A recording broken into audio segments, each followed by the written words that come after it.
Jadi di antara syafaatnya Quran itu orang nggak jadi masuk neraka. Jadi syafaat itu ada dua, dari neraka diangkat ke surga, dan itu bisa lama itu. Tapi kalau syafaatnya Quran itu yang belum masuk neraka supaya nggak jadi masuk neraka. Karena neraka juga punya aturan, dia juga kena aturan fikih. Jadi, lo betul ini, saya ada guyon. Jadi kena konstitusi apa? Fikih. Sama tak ceritani syafaatnya Quran itu, ada orang itu beling itu fasik. Itu dihafal surat Tabarok. Hafal betul. Tabarakalladzi biyadihil mulku wa huwa ala kulli syai'in qadir alladzi khalaqal mauta wal hayata. Pertanyaannya gini, boleh enggak orang menginjek surat Baqarah? Boleh enggak? Enggak.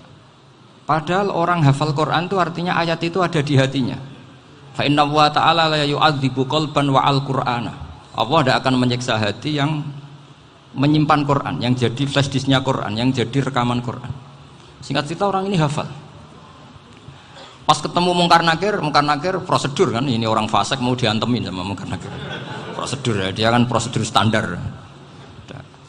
Si surat Tabarok akhirnya menjelma jadi seseorang yang gagah berani. Kamu nggak boleh nyiksa orang ini. Saya ini kalamullah. Kalau kamu nyiksa dia berarti nyiksa saya. Kamu berani sama kalamullah. Wah ya tidak berani jadi Mungkar Nakir. Tapi orang itu nakal, harus saya gebukin. Tapi kata Quran tadi, tapi saya di situ pasti kena saya. Oh debat, nggak ada lajnahnya, ini nggak ikut. Kalau Gus Wirjon ikut jadi lajnah. Kalau jadi lajnah pasti kroninan. Kalau santrinya dimenangkan nanti. Akhirnya debat. Ya sudah kita ketemu Allah. Akhirnya Mungkar Nakir sama Quran tadi surat Tabarok datang, sowan sama Allah. Terus kata Allah, memangnya kenapa Mungkar Nakir? Saya harus nyiksa dia karena dia fasik ya Allah. Memangnya kenapa surat Tabarok? Saya ada di situ. Menurut aturan orang tuh nggak boleh injak-injak Quran. Kalau dia nutuk saya, nutuk Quran, itu harus dikasih tahu fikihnya Mungkar Nakir. Akhirnya Allah ngendikan gini ke surat Tabarok. Ya sudah terserah kamu. Kalau terserah kula Gusti, Mungkar Nakir nggak boleh nyentuh orang ini. Ya sudah selamat.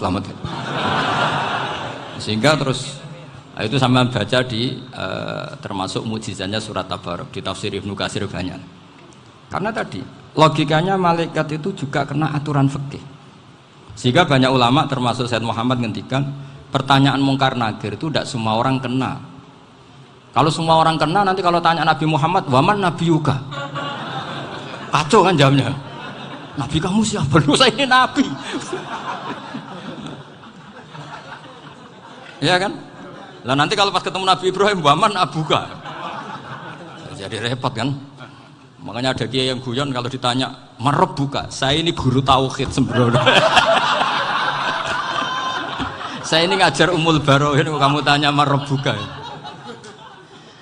Masyhur itu keramatnya Imam Malik itu. Ada Ashabu Malik, rajulun min ashabi Malik. Beliau ditanya Mungkar Nakir merebuka menabiuka. Imam Malik datang, ini seumur-umurnya itu ngajar tauhid. Kok kamu bedai enggak sopan kamu? Dan kita berharap barokah sampean ngaji nanti itu. Yes. Malaikat itu anak sungkane gitu. Jadi itu ada. Dan saya meskipun guyon itu serius. Bedanya orang alim sama ndak itu di situ. Kalau orang alim itu guyon itu masih bener, masih serius. Coba saya bacakan ayatnya. Ala inna auliya Allahi la khaufun alaihim wa lahum yahzanun. Terus lahumul busyra fil hayatid dunya fil akhirah. Artinya kalau Mungkar Nakir dengan penampilan garang gitu, berarti ada ketakutan apa enggak? Ada, padahal ciri utama walinya Allah tidak ada ketakutan. Makanya itu termasuk dalilnya Sayyid Muhammad, tidak semua orang alami seperti itu karena wali-wali itu la khaufun alaihim wa lahum yahzanun. Wah anak kiai ketemu karena kerja buat tidur wedek. Iku dreseke ora kok pertanyaan itu, nak konan santri piye? Lho isen wis kiai dihanjuti Mungkar Nakir. Malu gak kira-kira? Mesti pelengahan konan santri piye? Nah jawabannya gampang karena pernah ngajar tauhid. Makanya Sayyidina Ali ini cerita ini ada di kitab Nurul Dholam. Sama lihat di kitab Nurul Dholam karangannya Syekh Nawawi Banten. Itu Sayyidina Ali itu ya, andekan orang biasa mungkin ya agak-agak hasut, tapi ini wali gak boleh kamu katakan hasut. Dia itu mangkal sama Umar. Orang kok setiap orang pernah dibentak. Apa dia berani bentak Mungkar Nakir? Penasaran dia. Bagaimana kerengnya Umar itu berlanjut enggak gitu kira-kira. Akhirnya minta, ya Allah saya minta kasyaf. Ya karena yang minta Sayyidina Ali karena mau wajah dituruti sama kasuf. Dilihat Sayyidina Umar pas meninggal itu. Jadi hasud itu ya kadang penting asal baik. Loh betul bahasa Kanjeng Nabi kadang la hasada illa fisnaten. Itu Nabi bahasakan ya hasad. Gus Verson saja yang nafsirkan ghobtoh itu kan gaya-gayanan sebagai ulama. Aslinya Nabi ngendikannya itu la hasada illa fisnaten. Ulama yang ganti itu namanya ghobtoh. Wong Nabi sendiri nyebut hasad kok kamu tafsiri ghobtoh. Ya hasad ya hasad. Udah enggak usah ditawil-tawil pokoknya gitu. Kalau sampean nggak percaya nggak apa-apa. Kok gitu aja kok repot. Karena sampean nggak percaya kemungkinannya dua. Satu nggak ngerti. Dua sama-sama alim kan dari awal kalau sama-sama alim kan laisali alimin ayuqallida aliman akhor. Kita nggak perlu saling mengikuti. Ngapain hasud? Biasa aja. Akhirnya Sayyidina Ali kasut. Pas Umar bangun, setelah mati kan bangun, setelah meninggal bangun. Mungkar Nakir datang dengan perangai yang sangat garang. Itu digambarkan Sayyidina Ali matanya itu kal kidril ghali. Kayak apa? Kendil yang apa? Menganga. Wah, seru. Sayyidina Ali senang, paling takut ini Umar. Senangnya bukan main. Wah, ini mesti takut Umar. Biasa. Ternyata enggak, Umar malah bangkit. Woi, Mungkar Nakir. Kamu tahu menghadapi siapa? Itu betul ya? Kamu itu menghadapi temannya ahabbal khalqi ilallah. Yang diandalkan temannya bukan dia. Kamu tahu yang kamu hadapi, saya ini teman kekasihnya Allah. Jadi boleh kamu mengandalkan Mbak Virjon. Tapi nanti resikonya Mungkar Nakir tanya, itu Virjon siapa? Wah, itu masalah kan. Makanya syaratnya wali itu harus ma'rufun fis sama. Di langit sudah populer. Makanya dulu ada orang yang saking seninya Abdul Qadir ditanya apa saja jamnya Abdul Qadir Al-Jilani, itu aman karena beliau populer. Makanya program kita harus populer dulu di langit. Nah, itu nanti kalau dicatut oleh santri-santri nggak apa-apa. Kalau nggak populer nanti dicatat, itu siapa? Masalah ini. Umar itu yang dibanggakan itu, kamu tahu saya siapa? Ya enggak tahu, saya ini temannya kekasihnya Allah. Temannya Muhammad, iya Muhammad Rasulullah. Wah mikir, waduh, repot. Loh di dunia aja gitu kan, temannya presiden, temannya panglima, apalagi ini temannya Sayyidul Awalin wal Akhirin. Di dunia aja bilang temannya presiden, menteri, orang sudah takut, apalagi ini temannya Sayyidul Awalin. Hanya Mungkar Nakir terus konfirmasi sama Allah, gimana ya Allah ini ngadepi. Sebetulnya yang diandalkan itu temannya, bukan dia. Wah, akhirnya sama Allah dibilang, ya bu, ya sama seorang seperti itu bu yang sopan. Terus semenjak itu Mungkar Nakir itu nggak selalu berpenampilan seperti itu, sangat. Jadi semoga itu konsisten sampai nanti. Jadi kamu kalau ingin nggak takut Mungkar Nakir, jadi wali dulu. Karena syaratnya tadi hanya wali sing la khaufun alaihim wa lahum yahzanun lahumul busyra fil hayatid dunya fil akhir. Jadi orang itu kalau ngaji itu harus khatam.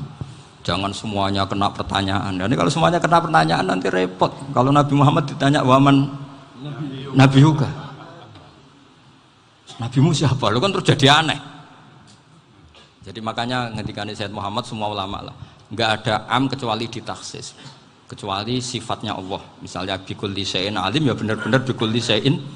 Tapi kalau am semuanya pasti ada taksis, meskipun dalam muhawarah muhadasah biasa. Misalnya contoh gampang, istri kamu baru seneng kamu, mas nak pengen apa-apa itu lapor aku, gak apa-apa mas, mesti aku seneng sama lapor. Iku dia aku pengen wayo. Wah langsung jadi apa wae. Mesti apa wae, maksudnya kecuali itu. Gitu. Padahal kalau ngomong, mas sampean ingin apa saja tak dukung. Sampean bilang. Pengen iku wayo. Kira-kira disetujui apa enggak? Sama seperti kita kalau punya teman akrab, wes nang omahku gak apa-apa, anggap ya omahmu dhewe. Terus mlebu-mlebu kamar. Jadi tidak ada am kecuali ditaksis. Artinya kalau ada cerita bahwa orang mati pasti ngalami ditanya Mungkar Nakir, itu pasti ada am yang ditaksis. Itu pasti enggak dialami para anbiya, para ya, karena ciri utama wali itu la khaufun alaihim walahum yahzanun. Kemudian saya yang mau cerita ya supaya sampean bisa menghadapi dunia global ini, tak bawa tafsir Munir termasuk tadi. Kenapa orang Islam Rasulullah SAW itu lebih senang kalau yang menang itu orang Nasrani Romawi ketimbang yang menang itu orang Faris, dalam hal ini ateis. Karena orang ateis itu lebih ngeri. Sebetulnya beberapa penemuan sains, terutama di ilmu medis, itu orang Amerika, kayak cloning. Tapi orang Amerika itu masih dilarang oleh gereja untuk mengaplikasi. Karena nanti bayi cloning itu dipakai suku cadang. Di Amerika masih ditentang oleh fatwa-fatwa agama, baik Islam maupun Kristen. Tapi di Cina itu dipraktekkan, karena nggak ada halangan agama. Di Cina itu biasa ada kondom diolah lagi jadi alat-alat aksesoris. Di Amerika tidak ada karena masih ada agama, masih ada larangan. Sehingga orang Islam itu lebih takut kalau yang menang itu Persia, karena terus cara berpikir ternyata Tuhan itu tidak ada, langit nggak ada perannya. Jadi ketika yang menang Nasrani masih berpikir itu pertolongan Tuhan, meskipun mungkin cara mengatakan Tuhan beda dengan kita. Tapi ada satu kesamaan bahwa kekuatan samawi itu ada. Nah, itu disebut ghulibatir rum fi adnal ardi wa hum min ba'di ghalabihim sahlibun. Di sini diterangkan oleh Syekh Nawawi supaya kamu tidak salah paham. Sebetulnya kamu katakan misalnya wah itu paham liberal, sebenarnya saya tidak tersiksa. Cuma takut yang mengatakan seperti itu cek goblokir atau ngaji gitu. Itu aja masalah saya. Ini saya baca ini karangannya Syekh Nawawi karena tadi kata Mbah Firjon ngaji itu harus sama orang yang bersanad. Saya ini kalah sama beliau itu berkali-kali. Secara nasab saya harus manggil Mbah. Secara silsilah ilmu saya juga kalah lagi. Saya sering disewani sama cucu-cucu Syekhona Khalil. Kiai Siddiq itu termasuk murid dekat beliau Syekhona Khalil. Kalau itu berarti kan Gus Firjon, Ahmad, terus Mbah Siddiq. Mbah Siddiq ngaji Syekhona Khalil. Syekhona Khalil itu pernah ngaji langsung sama Sayyid Zaini Tahlan. Berarti beliau dari Sayyid Zaini Tahlan itu baru generasi kelima. Sementara saya itu sudah ke-7 atau ke-6. Saya, Mbah Mun, Mbah Karim misalnya, Mbah Hashim, Mbah Mahfud Termas, Sayyid Abi Bakar Sato yang ngarangnya Anatul Thalibin, baru Sayyid Zaini Tahlan. Berarti saya ke-7, kalah lagi. Tapi untuk jadi wali biasanya cepat saya. Karena syaratnya jadi mbah itu ngalah demi putu. Jadi kalau beliau ngotot, saya dulu Gusti, saya mbahnya. Wah itu mbah yang nggak baik. Pasti jatahnya dikasihkan apa? Cucunya dulu. Makanya Abdul Muthalib itu orang yang dapat wangsit, tapi yang jadi nabi itu cucunya. Jadi dalil saya banyak. Sebenarnya Abdul Muthalib itu sudah sering dapat wangsit. Karena saya bahasakan wahyu, nabi yang protes, enggak nabi kok dapat wahyu. Tapi sebetulnya Abdul Muthalib itu masyhur. Kalimat-kalimatnya menunjukkan bahwa beliau itu sudah dapat wahyu kalau nanti cucunya itu jadi apa? Nabi. Makanya senangnya bukan main Abdul Muthalib sama Rasulullah. Putu seneng, mbah seneng putu. Jadi mungkin, jadi sampean enggak usah protes loh. Yang jadi wali kok cucunya. Dulu betul. Dulu Mbah Hamid Pasuruan itu kalau Mbah Ahmad Siddiq ke sana, Mbah Hamid Pasuruan kalau manggil Mbah Ahmad Siddiq itu paman. Tapi pamannya minta ijazah ke ponaan. Apa ya gara-gara itu memang. Kalau itu masih berlaku apa? Ngalah tadi. Kayaknya masih apa? Hawane masih. Hawane masih. Karena melihat tren-tren langit masih gitu kayaknya masih. Masih itu. Ya, tapi mbahnya tetap dapat jatah, tenang saja nanti. Tapi memang sebaiknya mbah itu legowo. Rasulullah Muhammad SAW itu terkenal min dzurriyyati Ibrahim. Tapi kata Rasulullah, ana dakwatu Ibrahim wa bisyaratu Isa. Aku nganti ngene iki barokah dongane Nabi siapa? Ibrahim. Jadi dongane Nabi Ibrahim ya tiba teng putu. Jadi banyak bukti bahwa jatuhnya ke putu gitu. Tadi saya di kamar sama beliau berduaan. Nih Mbah sing dadi wali di sini, aku webang. Cocokan tadi. Nah, kenapa saya akhir-akhir ini gulirkan daftar wali? Kenapa? Saya ini resah ya, orang sudah ingin dicintai pejabat, dicintai tetangga, dicintai teman. Tapi kadang-kadang orang lupa lagi dicintai Allah. Makanya saya meskipun guyon, tapi ini amdan, bukan sahwan. Supaya orang punya cita-cita lagi jadi wali, ingin dicintai Allah.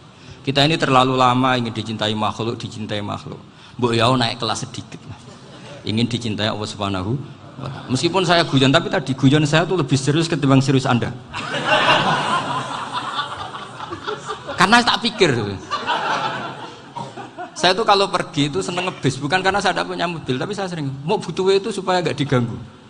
Karena saya tuh harus punya waktu sendiri. Kalau bis kan ketemu orang nggak kenal, tapi sekarang ya agak susah, banyak yang kenal. Dan susahnya lagi nggak minta ijazah, minta foto. Aduh, repot tuh. Mau dibenci itu umatnya Rasulullah Shallallahu Alaihi Wasallam. Mau disetujui itu sanatnya mana? Kalau ketemu orang alim minta apa? Foto. Itu nggak ada sanatnya. Nggak tahu saya itu mazhab dari mana itu. Ya mazhab milenial yang jelas itu kan. Ini tak baca ya biar dapat, karena ini kenangan saya sama Mbak Ahmad Siddiq. Saya masih ingat betul beliau ngisi kholnya Mbak Abdullah bin Umar, berarti abahnya Mbak Hamid. Karena mbah saya itu Fatimah binti Khalid bin Umar, kalau Mbak Hamid itu Hamid bin Abdullah bin Umar. Itu saya masih ingat betul zaman itu Mbak Hamid tiap khol di Lasem itu rawuh dan saya derek mbah saya karena masih misanan datang ke Lasem. Itu beliau pas itu ngisi sama Mbah Mun. Mbah Mun masih muda, Ki Ahmad Siddiq sepuh senior. Itu beliau cerita bahwa dulu ketika Indonesia dijajah Jepang itu para kiai mimpi dibacakan ayat ghulibatir rum fi adnal ardi wa hum mim ba'di ghalabihim salim. Terus ada kiai yang tanya, takwilannya gimana? Ya nanti Jepang pulang bukan karena kita yang mengalahkan, tapi Jepang ada yang mengalahkan sendiri meskipun tidak kita. Kayak dulu Faris tidak dikalahkan Islam tapi dikalahkan Romawi, tapi yang senang umat Islam. Wa yauma idzi yafrahul mu'min. Itu luar biasa ulama-ulama kita. Delalah kejadiannya Indonesia seperti itu. Yaitu kita tidak mengalahkan Jepang, tapi Jepang pulang sendiri karena dikalahkan apa? Sekutu. Ya ini saya baca. Ini tidak usah dicek bacanya benar apa enggak. Sudah aman apa? Aman. Karena kalau saya salah itu ya sengaja. Artinya ya sengaja saja. Ya biasa maksudnya. Saya kemarin ngisi di Pondok Peloso, di Pondok Al Munawir Jogja. Salah itu ada dua, ada salah memang benar-benar salah. Itu nggak apa-apa, bisa dimakfu. Karena mesti sangke wong goblok salah yang terus itu. Ada salah bawaan ilmu, itu repot tuh dadaninnya. Karena misalnya kita yang biasa belajar qiraah sabah wayah sibuhu, mesti diulang lagi wayah sabuhu. Karena qiraahnya Imam Asim itu hasibah yah sabu, bifathis sin. Sementara kita kalau ngaji kitab kulino yahsibu. Sehingga kita yang biasa belajar sabah itu kalau baca kitab itu kayak orang bingung.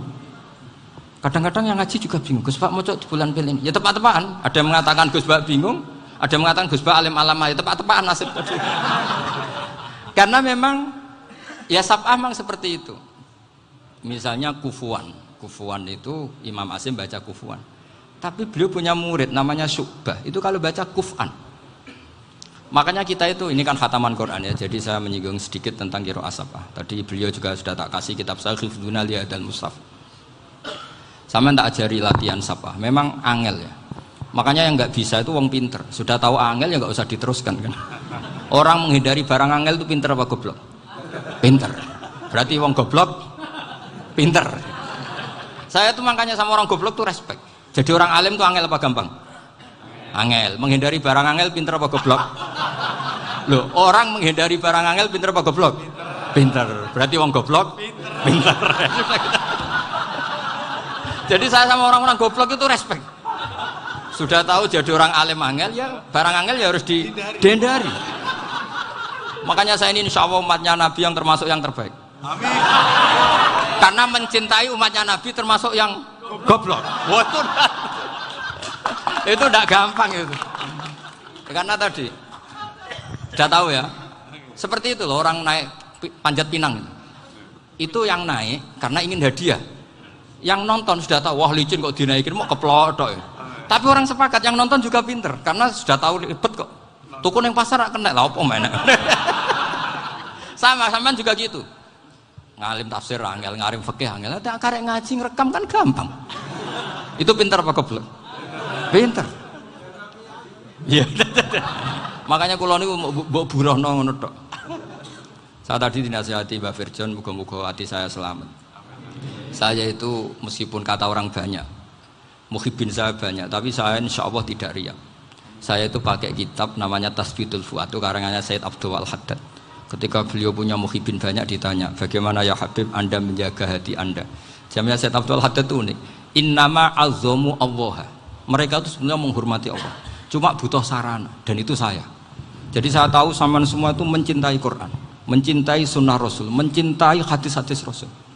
Cuma sampean kan karena nggak paham, terus manfaatkan saya. Jadi sebenarnya saya ini korban. Korban. Jadi saya mau riak gimana? Korban kok mau. Bangganya di mana tuh? Coba sampean misalnya ngaji tafsir, belajar sendiri kan susah. Terkibnya susah, maknanya susah, bahkan beli kitabnya kadang tidak kuat.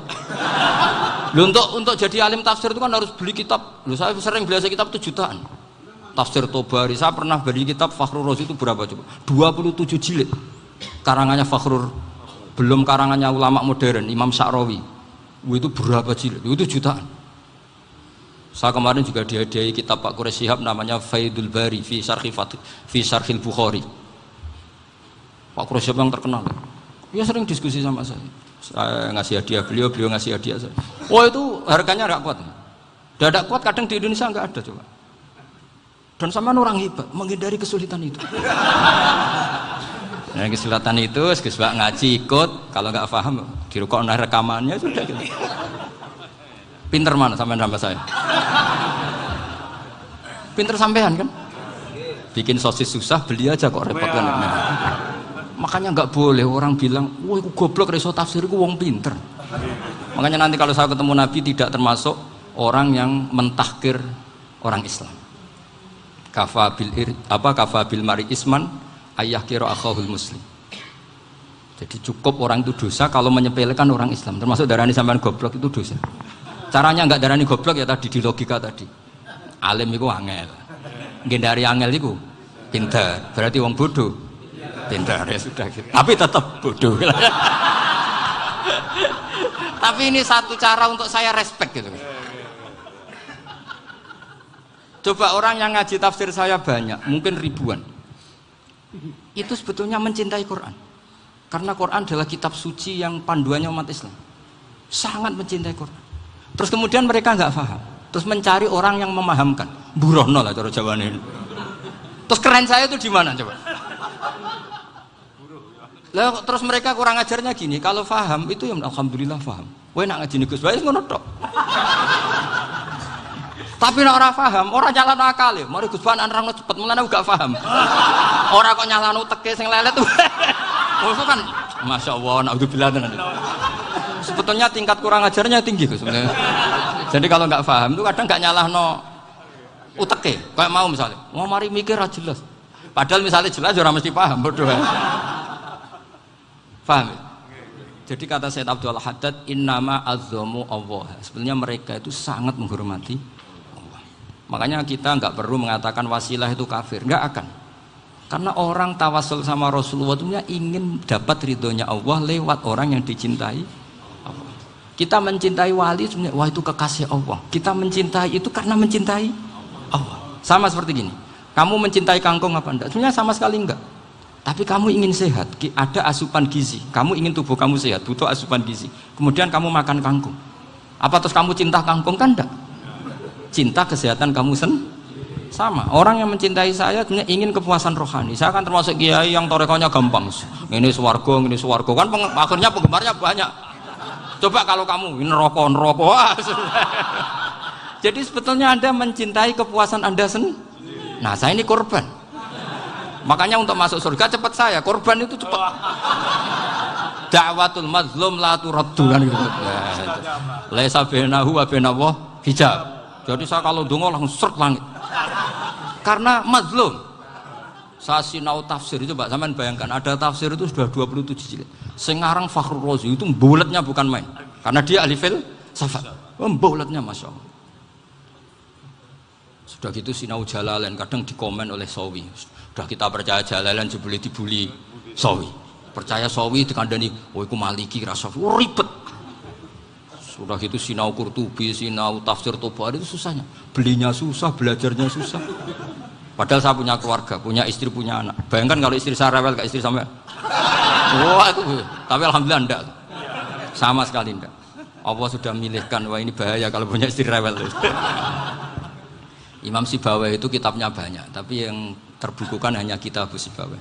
Karena beliau kalau sudah belajar lupa istri. Hanya pas beliau di pasar, kitabnya dibakar semua sama istrinya. Karena dianggap saingannya. Ternyata yang dicerai tidak kitabnya, malah istrinya.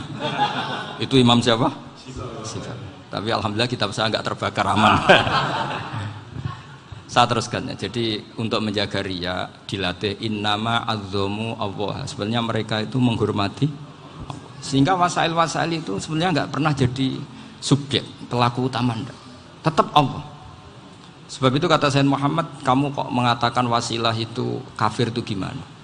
Ketika innallaha qad ba'atsa lakum taluta malika.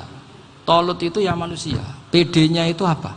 Inna ayata mulkihi ayyatiyakumut tabut fihi sakinatum mir rabbikum wa baqiyatum mimma taraka alu Musa wa alu Haruna tahmiluhul malaika. Jadi beliau PD itu kalau bawa sunduk semacam peti sakti, sing di situ ada baqiyatum mimma taraka alu Musa wa alu Haruna tahmiluhul malaika. Ya kayak semacam jimat. Tapi saya bukan mensyariatkan jimat enggak, karena nanti banyak penjual yang pembohong juga gitu loh. Cuma cerita, kamu tidak usah mengatakan kafir. Dulu Tolut PD-nya kalau bawa sunduk semacam peti kesaktian yang di situ ada baqiyatum mimma taraka alu Musa wa alu Haruna tahmiluhul malaika. Sehingga Khalid bin Walid meskipun beliau sahabat dan menyaksikan wajah Rasulullah SAW, itu bawa sya'aratun min sya'aratihi Rasulullah SAW, bawa rambutnya Nabi. Perang kemana-mana itu diletakkan di pecinya. Nanti sama tanya lagi, masa pakai peci Khalid bin Walid ini? Wah panjang, sampai itu repot. Sampai tak warai ngaji usul fikih. Usul fikih itu kalau ngaji itu ada istilah tangkihul manat. Ini mesti ini wilayah yang kita bisa berdebat sama Mbah Firjon. Dulu itu musuh saya karena saya makili Anwar, beliau makili Peloso. Tapi tahu-tahu kalah tua terus saya mengundurkan diri. Di fikih itu ada istilah, ada tangkihul manat, ada tahqiqul manat, ada tangkihul manat. Tangkih itu kira-kira gini, lafadz hadis itu dibuang sekian untuk tahu bahwa itu madarul hukmi. Misalnya gini, tak beri contoh paling gampang. Sama harus paham, kalau nggak paham nggak pinter-pinter. Ja'a a'rabiyun ila Rasulillah sallallahu alaihi wasallam. Ya karena ini menghormati Mbah Ahmad Siddiq, saya orang alim, jadi ngaji ini tetap ada suasana alim. Ya harus ada suasana alim. Nggak perlu jadi orang alim tadi, susah. Sudah ngedari susah itu pintar. Sudah itu aja. Jadi orang alim susah, ngedari barang susah pintar. Berarti orang tidak alim pintar. Nah, meskipun tetap sudah itu pegangi sampai mati nanti. Loh, jadi orang alim itu repot. Itu kata Imam Ghazali, kalau orang alim kalau mau masuk surga itu sama Allah nggak boleh. Kif, kamu nggak boleh langsung masuk surga. Coba cari umat kamu, syafaati dulu. Nah, saya takut nyari sampean nggak bisa kembali. Saya tidak punya rencana itu. Pokoknya mau masuk. Golek sampean kuaduan, aduan balik raroh dewe, repot nanti saya. Berat jadi orang alim itu berat. Ya saya teruskan ya. Ada tangkihul manat. Ja'a a'rabiyun ila Rasulillah sallallahu alaihi wasallam. Faqala ahlaktu wa ma ahlakaka qal waqa'tu imraati fi nahari Ramadan. Ya sidang kita, saya ini rusak ya Rasulullah. Kenapa? Karena saya menjima istri saya fi nahari Ramadan. Kata Nabi, kamu harus bayar kafarah. Napa Nabi kafarah? Puasa 2 bulan. Wong baru 1 hari aja terjadi gitu kok disuruh puasa 2 bulan. Ya tidak kuat ya Rasulullah. Baru berapa hari saya puasa aja kecelakaan seperti itu. Apalagi kalau sampai 2 bulan. Enggak ya Rasulullah. Ya sudah kalau gitu kamu apa? Pertama ngasih makan apa? Idku raqabah kan, pertama merdekakan budak. Tapi kan sekarang nggak ada budak makanya. Terus sekarang langsung puasa. Wah ini nggak bisa semua. Ya sudah ngasih makan orang 60. Kasihkan siapa ya Rasulullah? Ya orang fakir. Saya ini paling fakir. Di kampung saya ini orang paling fakir. Jadi mulai dulu orang fakir itu hubungan suami istri itu paling lancar. Mulai dulu. Makanya orang fakir itu anaknya banyak. Karena hiburannya hanya itu. Wong Ramadan aja. Coba mau ke ATM nggak punya uang, mau antri di bank nggak punya, mau apa coba? Itu mulai dulu. Ini sanatnya mutasil. Wah, akhirnya sudah sanksinya kan tadi ya idku raqabah atau puasa 2 bulan berturut-turut atau ngasih makan 60 orang miskin. Lalu kata ahli usul fikih, kata a'rabi dibuang, nggak menjadi catatan hukum. Orang kota pun kalau melakukan itu juga kena sanksi yang sama. Imro'atahu juga dibuang. Andai kan itu dilakukan untuk amatnya juga ketentuannya sama. Nah sekarang perdebatan antara Imam Syafi'i dan Imam Malik begini. Sekarang pertanyaan gini, jima istri itu hukumnya boleh apa haram? Boleh kan? Lalu kalau ada orang tanpa udzur kemudian makan siang-siang, cara Imam Malik hukumnya sama, harus kena sanksi yang sama. Karena sama-sama hadku hurmati Ramadan bi ghairi udzrin syar'iyyin. Sama-sama merusak hukum Ramadan tanpa udzur syar'. Lu jima itu tidak zina. Kan hukumnya jaiz. Nah, sekarang makan hukumnya jaiz, harusnya juga kena ketentuan yang sama. Cara pikirannya Imam Malik. Nah, alhamdulillah Imam Syafi'i gak setuju. Wah, cara setuju repot. Bahkan orang-orang Syafi'i sudah punya khilaf, kalau gitu minum dulu. Iya, biar kena. Iya, biar iftarnya pakai minum. Setelah minum baru jima kan. Ini sudah menyiapkan khilafnya. Ini khas Syafi'i ini, bongsong rekayasa hukum. Nanti bisa belajar jauh cara ngakali hukum. Makanya guyonan yang masyhur Gus Dur itu gitu. Ada seorang kiai atau Gus lah, ya punya salah, namanya manusia kan punya salah, entah cangkruk entah apa, pokoknya punya salah. Ada wartawan yang ngiranya semua kiai itu orang suci, sehingga tanya sama Gus Dur, Gus itu ada kiai kok, ya pokoknya salah lah. Tapi jangan bayangkan dosa besar, enggak, kecil-kecil aja. Itu gimana itu? Padahal kiai kan orang suci. Jawabnya Gus Dur lucu. Ya justru yang boleh salah itu para kiai. Kalau kamu nggak boleh. Loh, kok bisa Gus? Karena mereka tahu caranya tobat. Repot.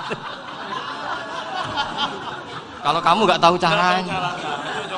Sama pelanggaran hukum itu ya harus pakar-pakar hukum. Ya. Itu yang tahu caranya rekayasa. Kalau kamu ya kena pasal kan ya.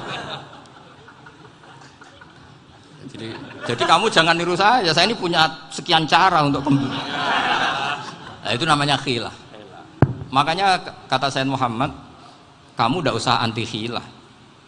Karena Abu Hanifah itu membolehkan khilaf, kitabul khiyal. Yang penting kamu soleh dulu. Setelah soleh nanti Allah maklumi. Soleh dulu, syaratnya soleh dulu. Kalau tidak soleh jangan. Contohnya gini, ada orang mau puasa lemes sekali, mau makan. Gampang. Kalau langsung makan kan kayak hadku hormati Ramadan biwari udrin syar'iyyin. Aku langsung mau jembera sowan Mbah Firjon. Sudah status saya apa? Musafir. Ya sudah, berangkat aja sampai Tuban makan. Nanti kalau nggak jadi ya nggak apa-apa sudah. Kan mulai pergi sudah musafir. Saya tidak tahu nanti malaikat tertarik gebuki nggak tahu. Tapi itu ada khilafnya. Asal soleh lah. Karena kata Sayyid Muhammad dan semua kitab mengatakan itu. Kalau sama nggak tahu ya kebablasan. Nabi Ayub, nabi yang terkenal Gudiken itu siapa? Ayub ya. Itu yang Israiliyatnya akan seru lah. Gudiken dikukur bek kreweng itu terlalu lah kalau itu. Untuk kreweng konti ning Arab ora ono kreweng itu sudah masalah itu. Singkat cerita, Nabi Ayub ketika diasingkan kaumnya itu kan nggak punya sumber makanan. Lah orang lelaki itu mulai dulu egois. Istrinya Nabi Ayub itu cantik sekali, udah cantik, rambutnya bagus. Makanya kamu nggak usah tanya kenapa istrinya kayak banyak yang cantik. Ya, warasatul anbiya, nggak boleh betul. Kalau nggak cantik ya warasatul anbiya dari segi balak. Istrinya Nabi itu semuanya cantik. Nggak usah tanya sebabnya apa, pokoknya gitu, semuanya cantik. Singkat cerita, beberapa kali istrinya Nabi Ayub itu kerja demi bisa nafkahi Nabi siapa? Suatu saat itu tidak ada pekerjaan yang cukup untuk beli roti. Satu-satunya peluang dapat rezeki itu putrinya raja itu rambutnya berondoli. Terus ada sayembara siapa yang rambutnya bagus mau dibeli. Sampai rambutnya istrinya Nabi Ayub itu dijual. Nabi Ayub tersinggung karena itu mengurangi kecantikan. Jadi lelaki mulai dulu gitu. Udah nggak urun kalau istrinya nggak cantik itu komplain. Itu khasnya lelaki. Jadi kalau kamu gitu ada sanatnya juga, tenang saja ya. Komplain ya pegawaian itu. Saking mangkelnya Nabi Ayub terus ngendikan la adriban naki mi'ata sautin. Kamu akan saya pukuli dengan mi'ata sautin atau dengan 100 jambuan. Atau mi'ata dikhtin atau mi'ata apalah sesuai konteks zaman itu. Engko nak muni pecut tuku konti kok ribet lagi.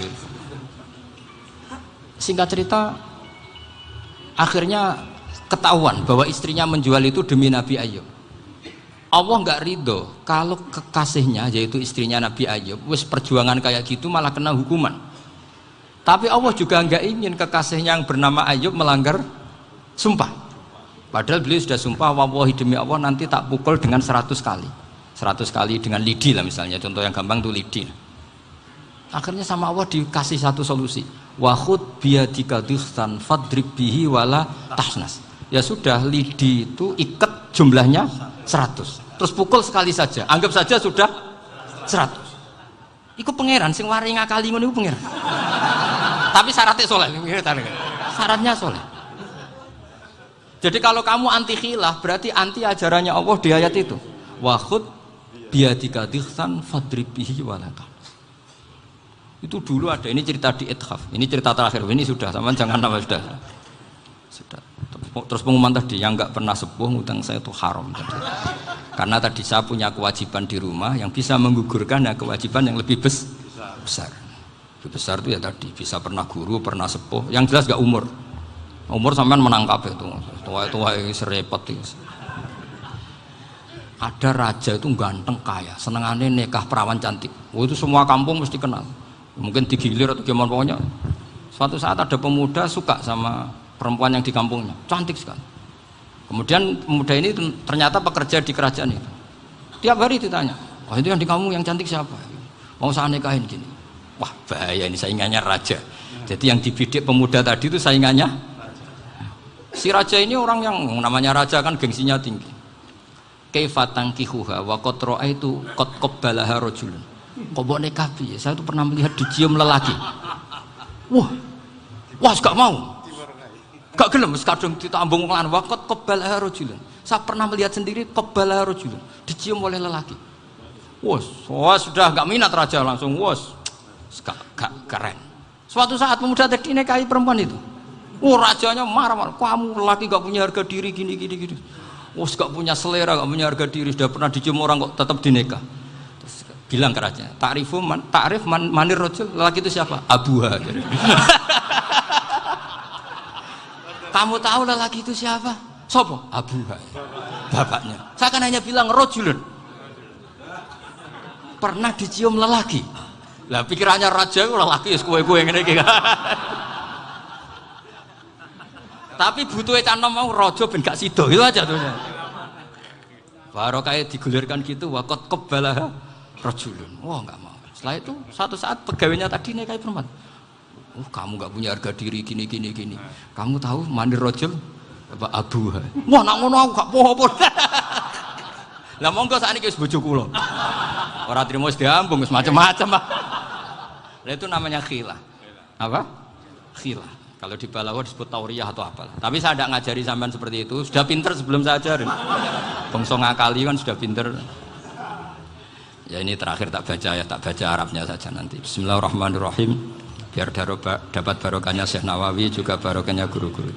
Bismillahirrahmanirrahim. Wasababu nuzuli hadil ayati annahu kana baina farisa war rumi qitalun wa kanal musyrikuna yawadduna antaghliba farisu ar-ruma li anna farisa kanu majusiyan ummiyin wal muslimuna yawadduna ghalabatar rum ala faris liqaunihim ahla kitabin.